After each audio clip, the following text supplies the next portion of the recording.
தமிழே உயிரே வணக்கம் பற்றி விமர்சனம் எழுதுகிறவர்கள் நான் சொல்றேன். நான் அவ என்ன காட்ட நினைக்கிறமோ அதைத்தான் நீங்க பார்க்கணும். இப்ப வந்து மக்களுக்கு நிறைய சாய்ஸ் இருக்குது. சூப்பர். பிறர் சிரிக்க வாழ்ந்திடாதே, உழைத்து வாழ வேண்டும். 67 வயது இப்போ வேலை தோண்டிக்கணும். காரணம், வெளிநாடு வந்ததால வழுக்க தலையா போச்சடா, ஊரிலே அழகன் தானடா. இங்கே ரொம்ப நன்றி அப்பன். தமிழ் சாகாது, ஆனா தமிழனை தமிழன் ஆள வேண்டும். அழகான பூக்கள் எல்லாம் பூத்திருக்கு. அப்படி 5 மணிக்கு போய் 12 மணிக்கு தான் வாரது. கேட்டா 2 வீடு கிடக்கு. வீ தக்கோ கொம்புரி மொனோப்புரி, இந்த 4 பாதையும் தான் எங்களுக்கு தெரியும். முற்றத்தில நின்ற வேப்பமரம் மனசில தான் பூத்திருக்கு. வணக்கம் நண்பர்களே, உறவுகளே, எப்படி இருக்கிறீங்க? எல்லாரும் சும்மா இருக்கிறீங்களா? இன்றைக்கு அதாவது எங்களுடைய பிரான்ஸ் நாட்டில் இருக்கிற ஒரு பெரிய மனிதர், அதாவது ஆளுமை என்று சொல்லலாம். இப்படிப்பட்ட மனிதர்களை காண்றது ரொம்ப கஷ்டம். ஏனெண்டா வந்து நல்ல குணம் படைத்தவர், நல்ல மனம் படைத்தவர்.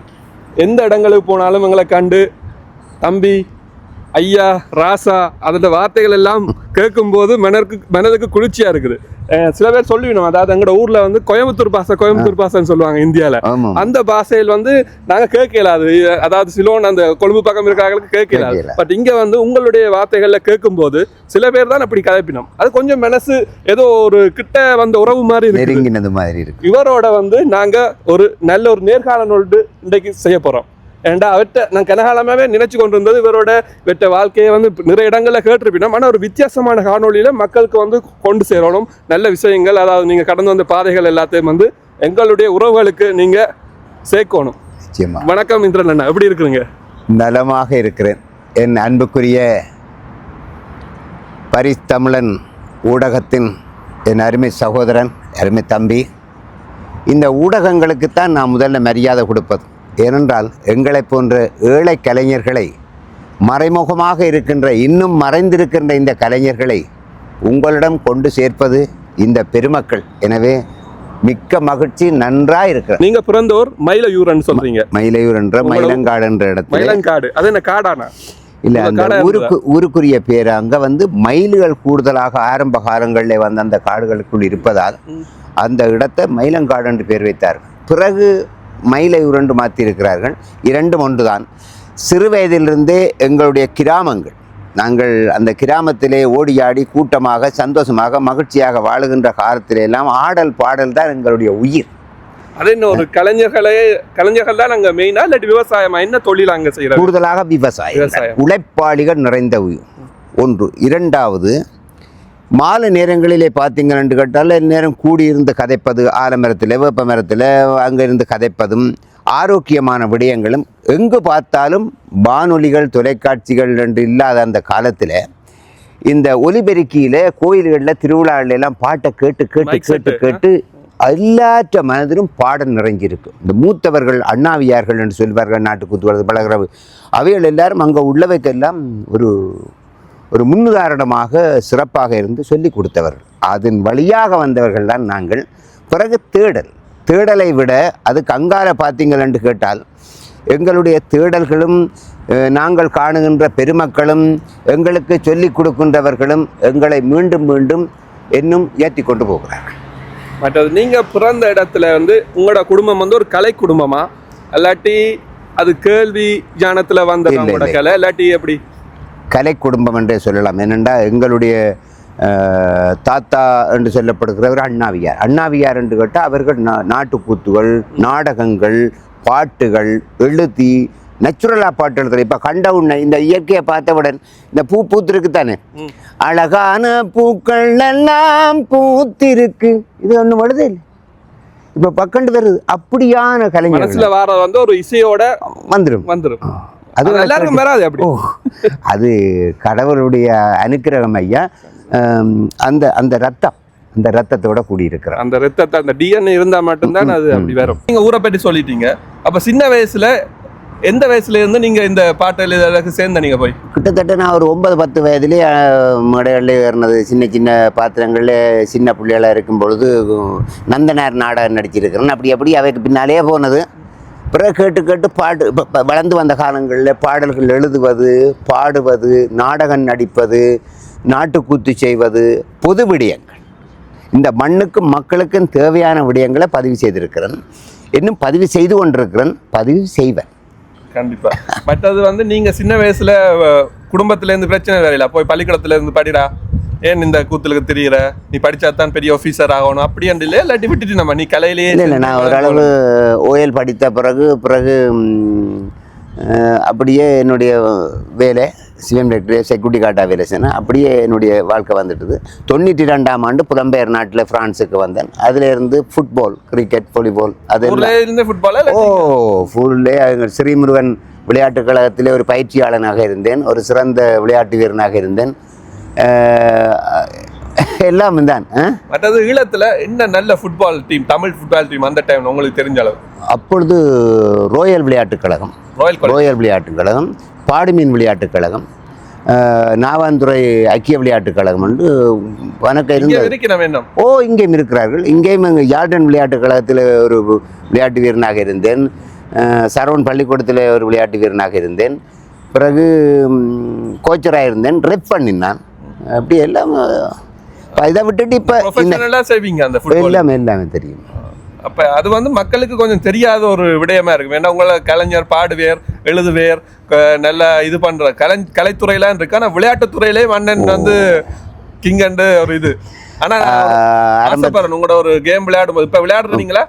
இப்போ எனக்கு நேரம் இல்லை. ரெண்டு கேட்டா இப்போ ஒரே ப்ரோக்ராம் அப்படியே டைம் போறால நேரம் இல்லை. ஓகே, தமிழுக்கு வந்து தமிழ் தான் எங்களுடைய, அதாவது எல்லாரையும் சேர்க்கிற விஷயம் வந்து தமிழ் தான். தமிழுக்கு வந்து உயிர் இருக்கு, உயிர் தான் சொல்ல, உயிர் தமிழ் தான் சொல்றோம். நிச்சயமா. ஏன்னா வந்து எப்ப தமிழ் வந்து அழிய போதோ என்று வார டைம்ல வந்து அது வந்து மக்கள், அதாவது அந்த தமிழ் மக்களுடைய இதுல போய் வந்து திரும்ப மீள்பந்து வந்து கொண்டே இருக்கும், ஈர்ப்பித்து கொண்டிருப்பார். அதாவது சோழர் காலத்திலேயும் அதான் நடந்தது, பாண்டிய காலத்திலேயும் அதான் நடந்தது. இப்போ வந்து கொஞ்ச நாள் வந்து புலம்பெயர்ந்து மற்றது வேற நாடுகள் வந்து ஆக்கிரமித்தபடியால வந்து தமிழ் கொஞ்சமா போயிட்டு, ஆனால் திரும்ப வந்து தமிழ் எழுந்து வந்து கொண்டிருக்குது. அதுக்கு வந்து உங்களுடைய தமிழை பற்றி கொஞ்சம் சொல்லிட்டு மற்ற ஒரு தமிழுக்கு ஒரு தமிழை வாசி ஒரு பாடல் ஒன்று பாடுங்க. தமிழ் சாகாது, தமிழ் சாகாது, ஆனால் தமிழனை தமிழன் ஆள வேண்டும். அதில் கவனமாக இருக்கணும். ஏனென்றால் எங்களுடைய இனம் வந்து ஒரு மூத்த குடி, இது உலகத்துக்கே தெரியும். ஆனால் அந்த மூத்த குடி ஏதோ இறக்கப்பட்டு மற்றவர்களை ஆள வச்சு இவர்கள் அடிமையாக போனார்கள். இதுதான் உண்மை. அந்த இரக்க குணம் கூட வாழ வைத்து போட்டு இவ தெருவில் நிற்கிற அளவுக்கு அப்படி விட இயலாது. இனி அப்படி விட்டது தவறு என்பதுக்குத்தான் வேறு வேறு கட்சிகள் வந்து கொண்டு அதை விட்டுருவோம். தமிழே உயிரே வணக்கம், தாய் பிள்ளை உறவம்மா உனக்கும் எனக்கும், தமிழே உயிரே வணக்கம். இப்படி பல பாடல்கள் இருக்கிறது. என்னை பொறுத்தவரையில் அன்பு உறவுகளே, எங்களிடம் இருக்கின்ற திறமைகள் எங்களுக்கானது அல்ல, இந்த மக்களுக்கானது, எங்களுடைய மண்ணுக்கானது. நான் கலை படைக்கிறேன் என்றால் எனக்கு ஒரு பொறுப்பு இருக்கணும். இந்த சமுதாயம் சீரட்டு போயிடாது. நாங்கள் எங்களுடைய மூதாதையர் எங்களுக்கு ஒரு பாடம், நாங்கள் எங்களுடைய பிள்ளைகளுக்கு ஒரு பாடம். எனவே அவர்களை நல்ல வழியில் கொண்டு போகிறதுக்கு எங்களுடைய படைப்புகளாக இருக்கணும். எல்லா நாடகம் எல்லாம் பாட்டுன்னு சொல்லல, கோமாளித்தனமானதல்ல. ஒரு கட்டுப்பாடு, ஒரு பண்பாடு, ஒரு பழக்க வழக்கம், ஒரு கலாச்சாரத்தோடு எங்களோட பண்பை தூக்கி கொண்டு போகணும். அதுதான் எங்களோட கலை. இப்போ கலைஞனண்டவுடனே சும்மா வந்து கூத்தடிச்சு போட்டு போகிறதில்ல. அவன் சொல்லுகின்ற விஷயங்கள் இந்த எதிர்கால சந்ததியினுடைய ஒரு வழியாக இருக்கும். அதுதான் படைப்பின் வெற்றி. ஒரு விஷயம் வந்து வேற ஏதாவது கூத்தன் சொன்னோன்னே, கூத்தன் அதாவது எங்களுடைய சிவனே ஒரு கூத்தன் தான். நாட்டியம் இப்ப நடன கலைகள் எல்லாம் வந்து கூத்துல இருந்து தான் தொடங்குது. அது ஒரு ஞாபகம் வந்து. மற்றது உங்களோட சின்ன வயசுல வந்து பிடிச்ச பாடகர் யாரு, நடிகர் யாரு? ஆரம்பத்திலே இருந்து உங்களுக்கு TM சௌந்தரராஜனுடைய பாடல்கள். அதற்கு முதல் கிட்டப்பா, ஜெயராமன், இவர்கள் எல்லாருமே ஒரு ஆளுமை மிக்கவர்கள். அவர்கள் தங்களுடைய காலத்தை தங்களுடைய காலமாகவே பார்த்தார்கள். கலை கண்டு ஒரு பெருமதி இருந்தது. அந்த கலைகளை அவர்கள் கட்டி காத்தார்கள். இப்பொழுது நீங்கள் பார்த்தீங்கன்னு கேட்டது எனக்கு என்ன சிரிப்புன்னு கேட்டால், சும்மா கூத்தடிப்பதும் எல்லாம் ஒண்டடி மண்டடியாக கூத்தடிக்கிறது அல்ல. வில்லிசை துளைஞ்சு போச்சு, நாட்டுக்கூத்து துளைஞ்சு போச்சு. வெளிநாடுகளில் பார்த்தீங்கன்னு கேட்டால் இந்தியாவிலேருந்து ட்ராப் பாட்டுக்காரர் இருக்கிற அதெல்லாம் நல்ல விஷயம். ஊரை விட இங்கே தானே அதில் கூட பார்க்கக்கூடியதாக இருக்குது. வில்லி செயல்கள் மற்றது இதெல்லாம் நடக்குது, அந்த அங்கங்கே நடக்குது. ஆனால் இங்கே அதை தூக்கி சுமக்கிறதுக்காரு இல்லை. ஹரிச்சந்திர மானகண்டம் இதுகளெல்லாம் ஒரு ஆழ்மமிக்க விஷயங்கள். அப்பன் பிரசங்கங்கள் ஆலயங்கள்ல பிரசங்கங்கள் சொல்லி நல்ல புத்திமதிகள் சொல்லணும். அது எல்லாருக்கும் வராது, அந்த இது வராதுன்னு சொல்லப்படு. அதை வேற இங்க பழக்கம் இல்லை, தேடி பிடிக்கணும் அந்த ஆட்கள். அப்படி வாரண்ட இங்க யார் அவர்களை பழக்கி எடுக்கிறார்கள்? கோயில்களிலே ஒரு பிரசங்கம் ஒரு தேவாரம் பாடுறதுக்கு ஒரு ஆள் இருக்கணும், ஒரு ஆளை பழக்கி எடுக்கணும், அடுத்த சந்ததி கொண்டு போகணும். அதே மாதிரி இங்கே உள்ள சங்கங்கள் எத்தனை திரும்பின இடமெல்லாம் சங்கம் தானே ஐயா. காசு சேர்க்கறதுக்கு தான் சங்கம் இருக்கொழிய அந்த கடமை சேர்த்து சங்கம் இல்லை. நாம் ஒரு பொறுப்போடு இல்லை ஐயா இருக்கிறோம். இந்தியாவில் பின்னால் வர சனங்கள் எல்லாம் தகப்பனுக்கு கட்டுப்படாமல் பெரிய மனுஷருக்கு கட்டுப்படாமல் அதுகள் சீரழிஞ்சு போகுதுகள். ஏதோ ஒரு பக்கத்தில் அப்படி விடக்கூடாது, அப்படி விட்டுடக்கூடாது. உங்களோட பிள்ளை அங்கே நின்று அப்படி செய்யுதா, இங்கே நின்று அப்படி சொன்னால் உங்களுக்கு மரியாதை இல்லை, உங்களோட பேர் கட்டு போகுது. எப்படி வெளிநாட்டுக்கு வரணும்னு ஆசையில் வந்தீங்களா? இல்லை அந்த நேரத்தில் வந்து ஆசையில் வந்திருப்பினோம். சில பேர் வந்து உழைக்கிறதுக்காண்டி வந்திருப்பினோம், இல்லாட்டி இப்போ யுத்தத்தால் கட்டாயத்தால் வந்திருப்பினோம். எப்படி வெளிநாட்டு? நான் வந்து அருமையான வேலை செய்து கொண்டு இருந்தேன். சிஎம்பேக்டில் செக்யூரிட்டி கார்டு, ஊருக்குள்ளே இந்த பந்தடியலில் கோச்சர் அப்படி இப்படியெல்லாம் சிறப்பாக இருந்தேன். நான் நாட்டு பிரச்சனையால் ஒவ்வொரு மாற்று இயக்கங்கள் வந்து தேடிக்கொண்டு வர நேரத்தில் தான் நான் பேசாமல் வழிகட்டு வெளிநாட்டுக்கு 92ஆம் ஆண்டு வந்தேன். நான் அதற்கு பிறகு இங்காலே என்னுடைய இறுக்கமான ஃபுட்பால் கலை வாழ்க்கையாக போச்சு. அப்போ ஈஸியாக வந்துட்டீங்க வெளிநாட்டுக்கு? ஓ, ஈஸியாக வேறு இல்லை. 2-3 வருஷம் கொழும்பில் நின்று நாரடிச்சு தான் பண்ணது. அது ஏஜென்சி எல்லாம் இப்படி பண்ணி பிரச்சனை என்ன ஏன் இங்கே வந்தோடனே விசாக்கள் எல்லாம் இப்படி வந்தவொடனே ஒரு கஷ்டப்படுற மாதிரி கஷ்டப்பட்டு தான் கிடைச்சதா? இல்லை, ஒரு வருஷத்துல எனக்கு கிடைச்சிட்டது. 92ஆம் ஆண்டு வந்து டிசம்பர் வேலை செய்த நான் இட்டவரை அதே கடையில் 35 வருஷம் முடிஞ்சுது. என்ன வேலை செஞ்சு கொண்டிருக்கீங்களா? 67 வயது இப்போவும் வேலை செய்து கொண்டிருக்கேன். காரணம் எனக்கு ஒரு நோக்கம் என்னென்று கேட்டால் ஊடவழி கட்டிட்டோம், ஓடிக்கொண்டிருக்கோம். நின்றா டயர் காத்து போடும், இல்லாட்டி இன்ஜின் ஏதாவது பழுதா போடும். சரியா சொன்னீங்க. அந்த வேலை செஞ்சா செஞ்சு கொண்டே இருக்கணும். என்ன அப்போ வீட்டை வந்து சில பேர் வந்து டக்குனு சோமாசில் ஒரு 3 வருஷம் 4 வருஷம் இருந்து போட்டு போனா, நான் வந்து தொடக்கத்துல இருந்து வேலை செய்யறேன். நானா உடம்பு வந்து ஓடிக்கொண்டே இருந்தா தான் கொஞ்சம் உழைச்சி வாழ வேண்டும். நீங்க பாருங்க, தொடர்ந்து நீங்கள் எந்த நாட்டில் இருந்தாலும் நீங்கள் ஒழுங்கா வேலை செய்தீங்கன்னா அந்த அரசாங்கத்துக்கு லாபம். நீங்கள் அரசாங்கத்தை முறிச்சு அந்த காய் எடுத்து இந்த காய் எடுத்து வாழ்றதை விட அரசாங்கமும் எங்களால லாபப்படணும். அப்பதானே பென்ஷன் பிறகு எல்லாருக்கும் காசு கூட. அரசாங்கங்கள்ட்ட இருந்து டாக்ஸ் எடுக்கிறாங்க தானே, நாங்களும் அரசாங்கத்திட்ட இருந்து எடுக்கலாம் தானே பெனிஃபிட் தான் நாங்களுடைய கேள்வி. அதுக்கு உங்களுடைய கருத்து? இல்லை, அது அவரவருடைய இது. அப்பன் என்னென்றால் நாங்கள் வேலை செய்ய வேண்டும், உடம்பை பார்க்க வேணும், அளவோடு இருக்க வேணும், ஆனந்தமாக இருக்கும். இப்போ சில பேரை பார்த்தீங்கன்னா அப்படியே 5 மணிக்கு போய் 12 மணிக்கு தான் வாரது. கேட்டால் 2 வீடு கிடக்கு, முகமும் கழுவுறே இல்லை. இதல்ல வாழ்க்கை. என்ன நான் ரசிக்கணும், முதல்ல நான் அழகாக இருக்கணும், நல்ல மாதிரி ஆனந்தமாக வாழணும். சில பேருக்கு அது தெரியாது ஐயா, சும்மா போகிற போக்கில் வாழ்றதா. நீங்கள் சொல்லி யோசிச்சு பாருங்க, காசை வச்சு என்ன வாழணும்? எந்த கருத்து வந்து நல்லா அனுபவிச்சு காசை வச்சு என்ன அளவா உழைச்சு போட்டு என்ஜாய் பண்ணிட்டு நல்லா சாப்பிடணும், நல்லா இடங்களுக்கு போகணும், கோயிலுக்கு போகணும், சுத்தணும், இயற்கையை ரசிக்கணும். மற்றவன் எங்களை பார்த்து கேலி பண்ற அளவுக்கு நாம வாழக்கூடாது.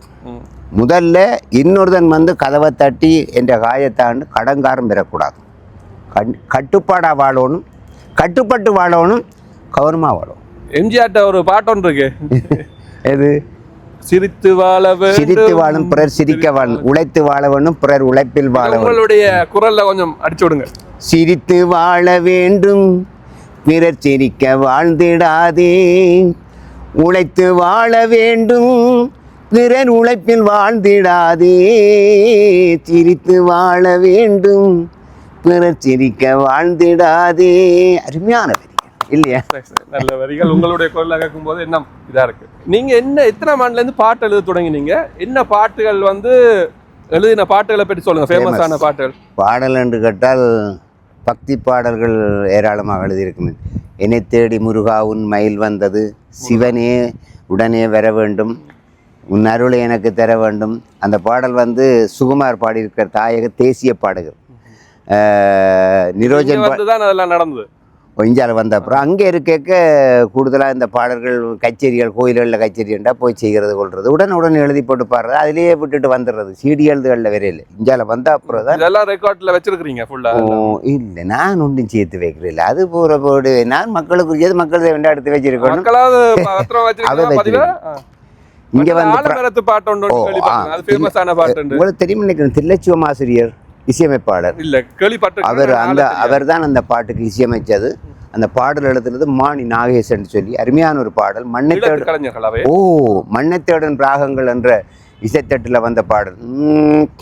ஆலமரம் நெஞ்சில நிறைஞ்சிருக்கு, அந்த மாமரம் தான் உள்ளத்தில் கலந்திருக்கு, முற்றத்தில நின்ற வேப்பமரம் மனசில தான் பூத்திருக்கு. அருமையான பாட்டு. அப்போ அந்த பாட்டு வந்து பயங்கரமான கிட்டான பாட்டு, அருமையான பாட்டு. அதை விட முள்ளிவாய்க்காலுக்கு எழுதின பாடு நான் தான் முதலாவது பாட்டு எழுதி மீட்டமைத்து பாடினது. சிறியவர்கள் அந்த இது பாடினது. ஒன்றல்ல ரெண்டல்ல 100,000 எங்கள் சொந்தங்கள் அழிந்தது கொடுந்துயரம். முள்ளிவாய்க்காலுக்கு மட்டும் கிட்டத்தட்ட 19 பாட்டு, 22 பாட்டு எழுதியிருக்கிறேன். இதெல்லாம் யாருக்கு பாடி கொடுத்தீங்க? இல்லை, ஒவ்வொரு இசையமைப்பாளருக்கு பாடியிருக்கிறேன், நானாக பாடியிருக்கிறேன். எப்படித்தான் மறப்பது என்ற பாட்டு நீங்கள் யூடியூப்ல இருக்கு பாருங்க, அது அருமையான பாடு. மற்றது முள்ளிவாய்க்கால் மண்ணுக்குள்ளே எத்தனை, இது வந்து கனடாவில் இருக்கிற என்னுடைய நண்பர் சிவா அவர்கள் பாடியிருக்கிறார். அவருக்கு நான் எழுதி கொடுத்து மட்டமைத்த பாடல்கள். இப்படி கணக்க பாடல். ஆனால் எதை நான் சேர்த்து வச்சிருக்கிறேன் என்று கேட்டால் அது மக்களுக்குரியது. அந்தந்த காலங்களில் அதை செய்து போட்டு நடந்து போக வேண்டியதான் இல்லையா? கண்டிப்பா. ஆனா இதெல்லாம் வந்து இப்ப இருக்கிற கலைஞர்கள் தெரியும் தானே, நம்மளுடைய தென்னிந்திய கலைஞர்கள் எல்லாம் பேட்டன் ரைட்ஸ் வாங்கி இதெல்லாம் எல்லாத்தையும் சேமிச்சு வச்சிருந்து. இல்லை, யூடியூப்ல கொஞ்சம் பாடல்கள் போட்டு வச்சிருக்கிறேன், அருமையான பாடல்கள். அதுகள் வந்து ஒரு முத்தண்டு சொல்லலாம். என்னுடைய பதிவுகள் இன்னதென்று இதுக்கு மொத்த எண்ணிக்கை பதிவுகளோட பாடல்கள் எப்படி எவ்வளோன்னு தெரியுமா? நான் கிட்டத்தட்ட, அதாவது சிடியில் வந்த தவிர கிட்ட 200 பாடலுக்கு மேலே எழுதிட்டேன். கோயில் பாடல். நான் கோயிலுக்கு போனால் அந்த கோயிலை பார்த்துட்டு உடன் எழுதி போட்டு பாடும். கடவுள் கொடுத்த ஒரு பெறம். உண்மையிலே ஐயா எனக்கு தெரியாது. ஆனால் எப்போவுமே அடக்கமாக இருந்துடும். தன்னடக்கமாக இருக்கவே இப்படி செய்கிறாங்க. திலக்கணமாக கொண்டா அப்படி இருக்கும். உங்களை சொல்லும் போது சில வார்த்தைகள், அதாவது கர்ம வீரர் காமராஜரவே தோக்கடிச்ச இந்த இனம் அப்படித்தான் ஐயா. ஒன்று பொறாண்மைகள், இன்னொருத்தரால் இயலாது என்று கேட்டால் என்ன வெளில ஒன்று ஆசைப்படணும். எனக்கு நான் ரசிக்கணும், என்னுடைய பாடலை நான் ரசிக்கணும். எனக்கே ரசிக்க தெரியாட்டி மற்றவன் என்னோட ரசிப்பான். மற்றது இன்னொருவன் என்னுடைய எதிரியாக இருந்தாலும் அவனுடைய நல்ல விஷயங்களை நாங்கள் பாராட்டணும். இது மிக முக்கியம் ஐயா. இது அப்படி இல்லையா, அவன் நல்லா வந்துட்டான்டா அவனை வெல்ல வேணுமென்று ஆசைப்படும். நான் எந்த மேடையும் நிச்சயமா போட்டி, எனக்கு எந்த மேடையில போனாலும் யார் வந்து பாடினாலும் எந்த மனம் சொல்லும், விடக்கூடாத பாடித்தான் ஆக வேணும், பேர் எடுக்க வேணும். ஏனென்றால் அந்த டொப்பில் நின்று மேலே போக நம்ம கீழே இறங்கப்படாது. ஒரு தடவை விழுத்தி முன்னுக்கு வரணுமென்ற அந்த கலை எனக்கு வேண்டாம்.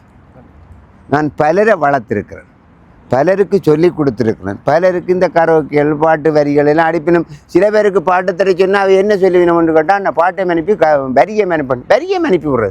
நல்லா பாடுங்கோ, உங்களோட இதை அப்படியே கொடுக்குற ஒன்று நிச்சயம் ஐயா. எல்லாரும் நல்லா இருக்கணும். அப்போ எங்களுக்கு அன்பானவர்களே, மீண்டும் பரிஸ் தமிழ் இந்த தளத்தினூடாக நான் சொல்கிறது, முதல்ல அன்பாக இருக்கும். நீ கலைஞனாக இருப்பதை விட மனுஷனாயிரு. மனுஷன்னா என்ன, 2 காலும் கையும் இருக்கிறதா, நல்ல அன்போடு மற்றவர்கள் இந்த இயற்கையை ரசிக்க வேண்டும், தாதோப்பனை வணங்க வேணும், சகோதரங்களோட பாசமாக இருக்கணும், பிள்ளைகளுக்கு நல்ல தகப்பனாக இருக்கணும், மனைவிக்கு நல்ல கணவனாக இருக்கணும். அப்பன் பொறுப்பு இருக்கு ஐயா. பொறுப்பு இல்லாமல் வாழ இல்லாது. நீங்கள் ஒரு ஊடகம் வந்திருக்கிறீங்க, நீங்கள் ஒரு பொறுப்பு இல்லாமல் குண்டபடி செய்யலுமா? இல்லை, முடிஞ்ச அளவுக்கு நானும் பொறுப்பா செய்யறேன். நான் சொல்றேன், அதை நீங்க உறவுகள் நீங்க சொல்லணும். அடுத்த வந்து விமர்சனங்கள். உங்களுக்கு வந்து நிறைய விமர்சனங்கள் வந்து கொண்டிருக்கு, அதோடைய கருத்து என்ன உங்களுக்கு? இல்லை, விமர்சனங்களை வந்து ஒரு நாளும் நாங்கள் சாதாரணமாக எடுக்கக்கூடாது. அதுதான் எங்களை பக்குவப்படுத்தும். நல்ல விமர்சனங்களை நாங்கள் ஏற்கலாம், சில விமர்சனங்களை நாங்கள் கண்டும் காணா போகணும். ஏன்னா நாங்கள் ஓட வழி கட்டுட்டோம், திரும்பி பார்க்கக்கூடாது. ஒரு விளையாட்டு போட்டியில் ஒரு விளையாட்டு வீரன் ஓடுறான்னு கேட்டால் 2 பக்கம் நின்று கைதட்டும். ஒன்று உங்கா போகுது வேர் டேய் எங்கே ஓடுறான்ட்டு சும்மா கத்தும், நாகுலைக்கும், அங்கால கைதட்டி, அப்படி கணக்கே இருக்குது. ஆதரவும் இருக்கும், எதிர்ப்பும் இருக்கும். இதை நீங்கள் பார்த்து கொண்டுனா வெற்றி அடையலை ஐயா. எனக்கு நான் ஒரு பொறுப்பு உடையில ஓடுறேன். நான் எதிர்கால சந்ததிக்காக ஒரு நெல்லி, என்னுடைய கலையை வாழ வைக்கிறதுக்கு ஒரு நெல்லோ, என்ன யாருன்னு காட்டுறதுக்கு ஒரு நெல்லோ, என்னுடைய திறமைகளை நான் மனதுக்கு வச்சிருக்கலாது. இப்போ கவலையண்ட அப்பன் அழுத தீர்க்கணும். என்னிட்ட இருக்கிற கொள்ள கலையை நான் எனக்குள்ளே வச்சிருக்கலாம். இந்த கலை மக்களுக்கானது.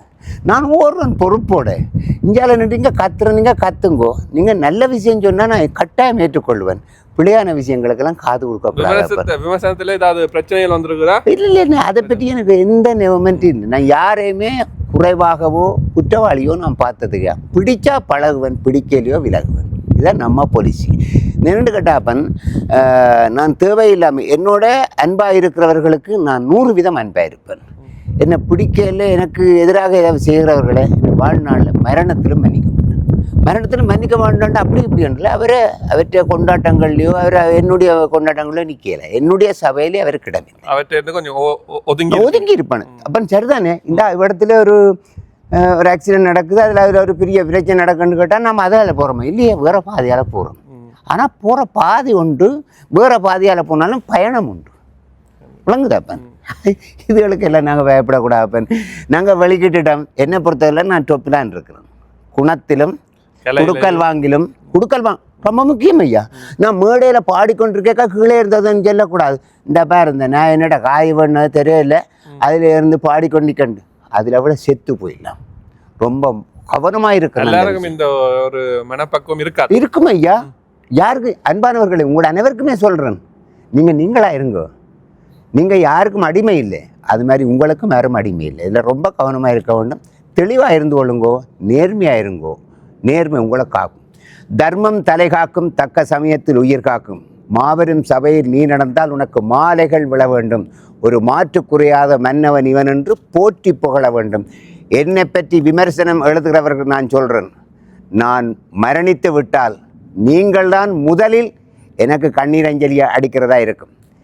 அந்த மனுஷன் நல்ல மனுஷன் தான் விளங்க ஐயா சொல்லுங்க. நீங்களே எனக்காக அழுவீர்கள் என்றால் அப்படித்தான் என்னுடைய பாதை. அடுத்த விஷயம் உண்டு. அதாவது கொஞ்ச நாள் வந்து சீட்டு போட்டு மாட்டீங்களா?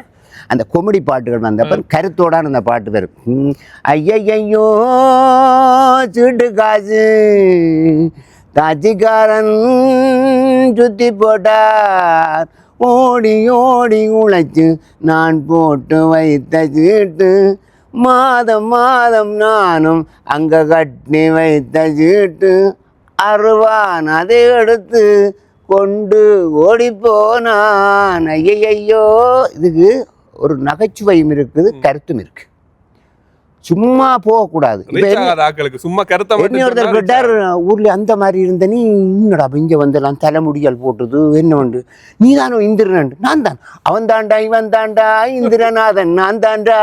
வெளிநாடு வந்ததால வழுக்க தலையா போச்சடா, ஊரிலே அழகன் தானடா, இங்க இப்ப வழுக்கையாச்சடா, சுடு தண்ணியால வந்த கோலம் பாரடா, கண்டனண்டா செம்போ வச்சு வந்த வினி. அப்போ இது என்னண்டா, நான் ஊரில் அழகன் தான், இங்கே வந்து அடுப்புக்க நின்று இப்படி வந்துட்டேன்றது அது ஒரு நகைச்சுவை. அந்த பாட்டு தானே அருணாச்சலத்தில் வந்த பாட்டு. கருத்து இருக்கு, கவலைகளும் அதுக்குள்ள இருக்கு. சில பேர் சொன்னான், இந்த வெளிநாடுன்றது அப்பன் ஒரு மோகத்தில் இப்போ இருக்குது. ஆனால் இங்கே உள்ள பலிகளும் வேதனைகளும் ஊரில் உள்ளவர்களும் தெரியாது. விளங்குதப்ப வெளிநாட்டில் இருக்கிறது மட்டும்தான். அதுக்கு ஒரு பாட்டு, வராத வெளிநாட்டுக்கு வந்து நீ உலைய போற, விசாவும் இல்லாமல் தான் இங்க நீ அலைய போற, ஊரு நின்று தோட்டம் செய்ய உனக்கு என்ன கொள்ளையோ, இங்க வந்து கழுவி துடைக்க உனக்கு என்ன ஆசையோ. அவை நல்லா இருந்துட்டு இதெல்லாம் பாடிவிடும் இல்லை, அவை எங்களுக்கு சொல்லி நம்ம மரபி அப்படி நல்லா இருக்கணும் அப்படி கண்டு இல்லையா. சில வழிகள் வந்து சொல்ல முடியாது. வெளிநாட்டு வாழ்க்கைன்றது பார்க்க வடிவாக இருக்கு, உள்ளுக்கு எக்கச்சக்கமான வருத்தம் இருக்குது. அது மாதிரி தான் இந்த வெளிநாட்டில் எங்களோட மனதுக்கு தான் தெரியும். எங்களோட ஊர், எங்களோட திருவிழா, எங்களோட வீதிகள், நான் படித்த பாடசாலை என்று அப்புறமா அந்த செத்த வீட்டுக்கே நான் போயில்லை. என்னுடைய அண்ணர் போனகளம் தான் என்னுடைய அண்ணர் இறந்தவர். அப்போ என்னுடைய அப்பர் என்ன பெத்து போடும் போது என்ன நினைச்சா, என்ற பிள்ளை எனக்கு ஒரு கொள்ளி வைக்கிற பிள்ளை வந்துட்டு விளங்குதப்பன், நான் போகக்கூடிய விசா இல்லை. இதை விட பாவம் என்ன இருக்கு? என்னுடைய அப்பனை என்ற தோளில் தூக்கணும், என்னுடைய அப்பர் என்னால் பெருமை அடையணும், அந்த கண்ணுக்கு முன் நான் நின்று வாழணும். கண்கணா தூரத்தில் இருந்து நான் இங்கே அடுப்பு கணிக்க என்ற தாயங்க என்ற பிள்ளைய அனுப்பின காசு வலிகள் நிறைஞ்சதான் ஐயா துயரம் அது. சும்மா வெறும் அது இங்கே பாருங்க இவ்வளோ நேரமாக கண்கலங்கள் எப்போ வருது என்னென்றால் அதுதான் ஐயா சொர்க்கம். நாங்கள் எங்கேயோ போய் கொண்டிருக்கிறோம். சரி போட்டு மாமா மச்சா ஒரு கல்யாணம் விட நடந்தா மாமன் வந்து நிற்பார், இஞ்ச விடு நான் பந்தல் போடுறேன், இஞ்ச விடு நான் சமைக்கிறேன். அந்த பாச புனைப்பு இங்கே இல்லா போச்சு ஐயா.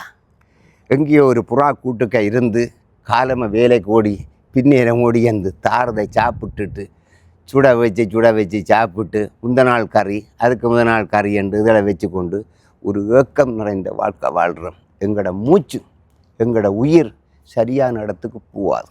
ஆத்தலை அங்கே இருக்க ஒரு கட்டு விறகில் வெந்து போகிற இந்த உடம்பை இந்த கரண்டில் வேக பண்ணுறோம் ஐயா. இந்த வலியை யார்கிட்ட சொல்கிறது?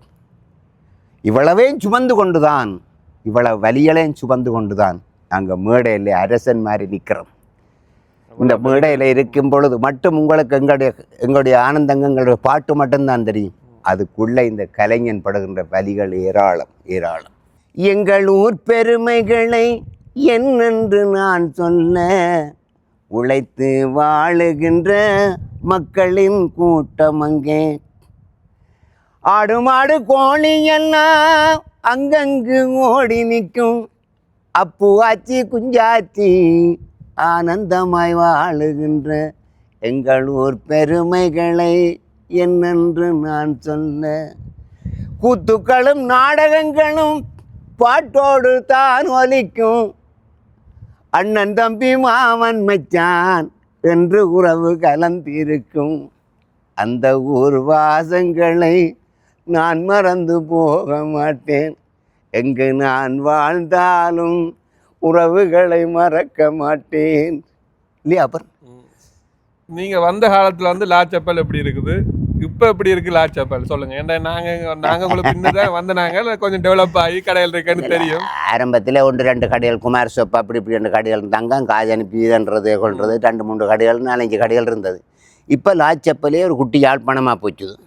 அதுக்குள்ளேயும் ஒரு வர்த்தக சங்கம் ஒன்று உருவாக்கி அது கொஞ்சம் டெவலப்பாக போக்குது. அதை விட இப்போ வேறு இடங்கள்ல எல்லாம் கடைகள் வந்துட்டு தான் பண்ணு எல்லாம் உண்டு தான். எல்லா இடங்கள்லையும் இப்போ தமிழர்களுடைய கடைகள் இருக்கத்தான் செய்யுது. ஆளுமைகள் எல்லாம் கூடுதலாக இருக்குது. மற்றது இளம் தலைமுறைகளுக்கு வந்து நீங்கள் என்ன நினைக்கிறீங்க? இப்போ இருக்கிற இளம் தலைமுறைகள் வந்து எங்களுடைய கலாச்சாரத்தை விட்டு போயினோமா இல்லாட்டி வேற பாதைக்கு போயினோமா? உங்களுடைய கருத்து என்ன அதை பற்றி? அவர்களை நாங்கள் தொந்தரவு செய்யக்கூடாது. அவர்களுக்கென்று ஒரு ஆசை இருக்குது. நாங்கள் ஷாப்பிங் பேக்கோடு தான் வந்த நாங்கள் வெளிநாட்டுக்கு. அதில் ஒரு 2 டவுசர் ஒரு 2 ஷர்ட்டு 2 சாரம் இதோட வந்து பாச தெரியாமல் இட்டவரை ஒரு வீடு வண்டி ஒரு கார் வண்டி ஒரு அளவு வசதியாக இருக்கிறோம்னு கேட்டால் தக்கோ கொம்புரி மொனோப்புரி இந்த 4 பாசையும் தான் எங்களுக்கு தெரியும். விளங்க 10 ரூபா முதலாளி வந்து அவனுக்கு பல டென்ஷன் இருக்கும். அது கட்டணும் இது கட்டணும் வந்து அவன் வந்து பேசினான்டா அதை செய்யண்டா அது பொக்குவாண்டா நாளைக்கு வீட்டாக நிற்கணும். வீட்டுக்கு ரெடியாக கட்டுறது வீடு. அப்போ என்னென்றால் இப்பாச தெரிஞ்சாத நாங்களே இவ்வளவில் வந்துட்டோம்டா பிள்ளைகள் இஞ்ச படித்து பாச தெரிஞ்சு அதுகள் நல்ல மாதிரி வாழ்றதுன்னு கேட்டால் அதுகள் சேர்க்குங்கள் சொத்து. அதுகளுக்காக நீங்கள் வாழாமல் அதுகளை வாழ வைக்காதுங்க. சில பேர் என்னென்னு கேட்டால் பிள்ளைகளுக்கும் சொத்து சேர்த்து பிள்ளைகளுக்கும் இன்னும் 2 வீடு வேணும் ஆளை பார்த்தீங்கன்னா கன்றாவியாக இருக்கும். ஆனபடியாக அதுகள் நல்லபடி வரும். ஆனால் இங்கே உள்ள சங்கங்கள் இங்கே உள்ள அந்த பாடசாலைகள் ஒரு சின்ன சிக்கல் இருக்கப்பன். அந்த பள்ளிக்கூடத்துக்கு போனால் இவருக்கு பிடிக்காது, இந்த பள்ளிக்கூடத்துக்கு போனால் அவருக்கு பிடிக்காது. டீச்சர் மேலே இருக்கான பேர் பிள்ளைகள் அங்கே போயிட்டான்னு சொன்னால் டீச்சரை கேட்கணும். டீச்சரும் சொல்லுவா இல்லை அது அந்த சங்கத்தை கேட்கணும் என்னோட படிக்க வேண்டும். நீங்கள் காஜி பண்ணாமலே படிப்பிக்கிறீங்க. எங்களோட பிள்ளைகளை ஃப்ரீடமாக விடணும் ஐயா. ஒரு மனுஷனை கட்டுப்பாடாக வச்சிருக்கணும், கட்டுப்படுத்தக்கூடாது. இப்போ பலூனை வந்து இருக்க வெடிச்சுப்போம். அது ஒரு அளவு தான் காற்று பெறும். சும்மா இந்த நேரம் புத்திமதி சொல்லக்கூடாது. அதுகள் இல்லை எங்களை விட கம்ப்யூட்டரில் சக்கடி கண்டாடிச்சு ஒன்று எங்கடி ஆட்சியை இப்போ ஐபோன் வச்சிருக்கிறா ஊரில். அவாவே சொல்கிறா தம்பி பைபரில் வாடா வாட்ஸ்அப் முந்தி கொட்டப்பட்டியில் வெத்தில வாக்குகள் ஒன்று இருந்தப்பா இப்போ நைட் பேக்கில் தான் வெத்தில வாக்கு வச்சிருக்கிறான்டா. வளர்ச்சி வந்துட்டுது. அதோட ஓடணுமே தவிர பிள்ளைகள் எல்லாம் என்னுடைய பிள்ளைகளுக்கு நான் எந்த கட்டுப்பாடும் இல்லை. அவைக்கு தெரியும் அப்பா எப்படி வாழ்ந்திருக்கிறார். குடிவரி இல்லை, ஒரு தட்டை வீட்டை போகிறதில்லை, ஒரு தடவை பற்றி கதைக்கிறது இல்லை. கலை வீடு வேலை மற்றவையை கண்ட ராசா சுகமாக இருக்குல்ல அப்பு ஐயா கவனமடி அப்பு கவனமாக இருங்கோ. இது அப்போ நான் வாழ்கிற வாழ்க்கை என் புள்ள பார்த்து வளருமில்லோ. நான் தானே அப்பன் வீட்டுக்கே இருக்கிறாள். அப்போ நான் எந்த பிள்ளை சரியாத்தான் பண்ணணும். சும்மா வெளியில் இருக்கிற பார்வைகள் வந்து புறாண்மையிலே தான் கதைக்கும். அதுக்கெல்லாம் ஏற்கனவே காது கேளாத விட்டுறவனு. இப்போ வந்து மீடியாக்கள்ல வந்து நிறைய பிரச்சனை ஒன்று இருக்குது. என்ன பிரச்சனை? பழைய மீடியாக்கள் இருக்குது. படிச்சா தான் மீடியாக்கள் செய்யணும். உங்களுக்கு மீடியாக்கள் செய்யாரா? எல்லாரும் கேமரா தூக்கி கொண்டு திரியுறாங்க. அது எனக்கும் பெருமன் நினைக்கிறேன். இதை பற்றி நீங்க என்ன சொல்றீங்க? என்னன்னு கேட்டாப்பன், லாச்சப்பள்ளி எத்தனையோ கடை இருக்கு. இந்த கடை நல்லது அந்த கடை நல்லதுன்னு எங்களுக்கு தெரியும். என்னென்னு கேட்டால் இந்த கடையில் மலிவாக இருக்கும், இந்த கடையில் பொருள் தரமாக இருக்கும்னு எங்களுக்கு தெரியும். ஆனைப்பட்டிக்கும் குத்துவிளக்கு நெருப்பட்டிக்கும் வித்தியாசம் இருக்குது. ஆனைப்பட்டி ஒரு தட்டியில் 10. நீங்கள் எதை செய்கிறீங்களோ அங்கே மக்கள் ஏற்றுக்கொள்கிறதுக்கு தயாராக இருக்கு. மக்களை ஏமாற்றல, அவையெல்லாம் தயாராக இருக்கணும். ஒரு வயரும் ஒரு மெக்கும் கொண்டு தெரிஞ்சவன் யூடியூப் பண்ணி சொல்லக்கூடாது. யூடியூப்பு சைக்கிள் டிப்பும் கண்டவனுண்டான். ஆனால் என்னென்று கேட்டால் சமுதாயத்துக்கு பாதிப்பு இல்லாமல், அந்த கலைஞனுக்கு பாதிப்பு இல்லாமல் ஒரு விடயத்தை நீங்கள் செய்தீர்கள்டா மக்கள் மனதில் போய் பதிஞ்சிடும். இங்கே ஏற்கனவே கண்ண தொலைக்காட்சிகள் எல்லாம் வானொலிகள் எல்லாம் இருந்ததப்பன் ஒரு நாளாவது எங்களை கூட்டிக் கொண்டே விளங்க. நான் சொல்கிறேன், இங்கே எத்தனை பேர் என்னை விட சரி அதை வேண்டாம் கணக்க பிரச்சனைகளப்பன். நான் சில ஊடகங்களுக்கு மரியாதை கொடுப்பது ஏனென்றால் அவர்கள் தங்களுடைய பணிகளை செய்கிறார்கள். மக்கள் தீர்மானிக்கட்டும். இது வந்து இப்ப வந்தது வந்து காலத்தின் கட்டாயம்னு நான் நினைக்கிறேன். ஒரு காலத்துல வந்து நீங்க அவை என்ன அவைதான் போறோம் இல்ல அவை என்ன காட்ட நினைக்கிறமோ அதைத்தான் நீங்க பார்க்கணும். இப்ப வந்து மக்களுக்கு நிறைய சாய்ஸ் இருக்குது. Super super. என்னென்றால் இங்கே ஏற்கனவே 2-3 டிவி இருந்தது. அந்த டிவிக்காரர் தங்களுக்கு பிடிச்சாக்களைத்தான் கொண்டு போயினோம். நீ அங்கே இருக்கிற ஆக்களும் அவரை கூப்பிடாதேங்க, அவை வந்தால் தங்கட எடுபடாதன்று எல்லாம் அமர்த்தினவே இங்கே இருக்கணும். நான் இங்கே கண்ணெடு தொலைக்காட்சி எல்லாம் நேரம் தான் கிழிக்கிறதுக்கெல்லாம் பயப்பட மாட்டேன் நான். நீங்கள் இதில் வந்த பிறகுதான் கணக்க விஷயங்கள் வருது. எல்லா இடமும் விரவணும் ஐயா, எல்லா இடமும் விரவணும். இப்போ நீங்கள் ஒன்று பார்க்கலாம், முந்தி சாதாரண இசைக்குழு இருந்தது. அதில் 2-3 பேர் பாட்டுக்காரன்ட்டு அவையை தவிர ஒருத்தரும் பாடலாம். தச்சையில் யாரும் கொண்டாட்டத்தில் ஒரு ஆளை பாட முடியும் முடிஞ்சு மற்றும்படி வேறு யாக்களை விடலை. இன்றைக்கு கரோக்கே வந்த உடனே எத்தனையோ பாட்டுக்கார் வந்தது, எத்தனையோ திறமசாலிகள் இவ்வளோ காலம் முகம் தெரியாத அத்தனை பேரும் வந்திருக்கணும். அப்போ நாங்கள் வந்து கொண்டு அப்போ கரோக்கியை வந்து பிள்ளையாண்டு சொல்லிடாது.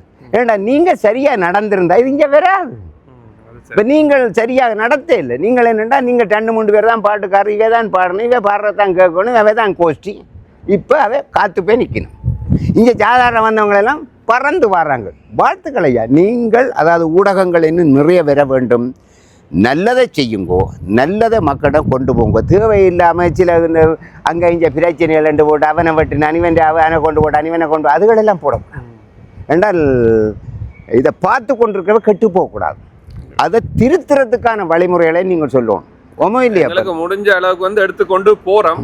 அன்ன பறவை மாதிரி நீங்கள் அதில் நல்லதை கெட்டதை விட்டுறணும். நிச்சயமாக எங்களோட உறவுகள் வந்து கண்ணனால வந்து கேட்டது இப்படி ஒரு ஆளுமைகள், அதாவது சிவானா தெரியும் தானே வில்லுப்பாட்டு. ஆமாமோ, அவர்கிட்ட தோட்டத்துக்கு போய் எடுத்தனான். அதில் நல்ல ஒரு வரவேற்பு. அதுல இருந்து இப்படிப்பட்ட ஆக்களை வந்து அதாவது எங்களுடைய ஆளுமையில கொண்டு அவரோட நானும் வில்லுப்பாட்டில் உடுக்கு வாய்ச்சிருக்கேன், பக்கப்பாட்டெல்லாம் பாடியிருக்கேன். அருமையான ஒரு மனுஷன், திறமசாலி. அவரை பற்றி ஒரு ஞாபகம் வருது. அவர்கிட்ட வந்து நான் ஒரு பாட்டு கேட்டேன். அதாவது என்னுடைய விருப்பமான குலதெய்வம்னு சொல்லலாம். விருப்ப கடவுள் வந்து பெருமாள், குலதெய்வம் வந்து எங்களுடைய முருகனுக்காண்டி உங்கள்கிட்ட ஏதாவது பாட்டு இருக்கா? அதாவது எத்தனை பாட்டு இருக்கு ஐயா.